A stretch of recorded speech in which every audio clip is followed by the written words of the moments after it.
Good afternoon, ladies and gentlemen. Go forth, do great things, mind, body, and spirit. In this section of What Does the Government Do?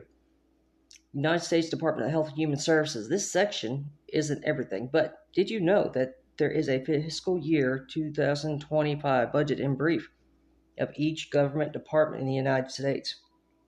There's websites for that. There's topics on the page of budget in brief, budget justifications, Office of Secretary of Staff and Operating Divisions request, GAO, Office of Contact, and previous budgets.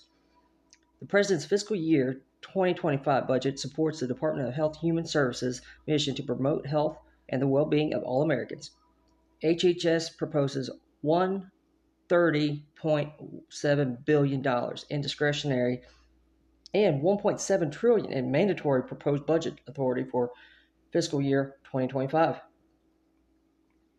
And as we all are mostly aware of the mission and the vision of it, but what does that really look like? Budget justifications to Congress. What did Congress justify paying for your health and wellness? Office of Secretary Staff Divisions Consolidated, Office of Operating Divisions budget request. You got each of the HHS departments. You will recognize all of those. GAO IG Act. It's very important. We'll come back to that. You've got Office's Contact right here. Office to Budget and your HHS budget previous year. So let's go to HHS GAO. Good Accounting Obligation in Government Act Report. Did you know that exists? There's also a Government Accountability Office as well. Executive Summary. The Good Accounting Obligation in Government Act, GAO.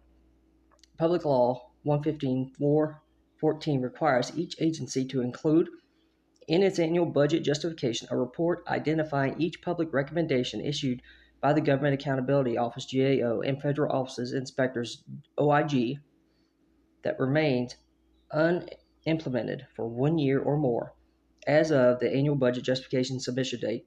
In compliance with this law, the Department of Health and Human Services, HHS, or department developed this report listing 845 public recommendations issued by GAO and the HHS OIG that had been open for more than 1 year as of September 30th, 2023.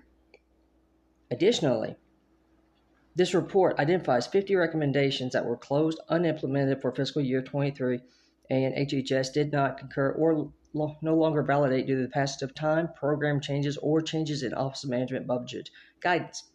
This is the 5th annual report HHS has completed to comply with this act. Background of it, and there is a survey that they know I'm talking about and reading their website. Look at that AI just tracking it right there, exactly right there. Help us improve hhs.gov. I will gladly fill that out later. You know I love surveys. Background. Congress enacted GAO Act to enhance transparency and to open and unimplemented public recommendations issued by GAO and OIG. In addition to the reporting unimplemented public recommendations over 1 year old, this act requires a reconciliation between the agency's records and the OIG semi-annual report to Congress, the SAR report. So check this out.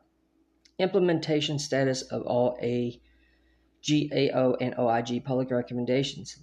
The blue is in progress, 50 to 8.2%, and awaiting disposition is 41%. What does that mean? Check out the links. Number of recommendations. Look at these charts, fantastic charts.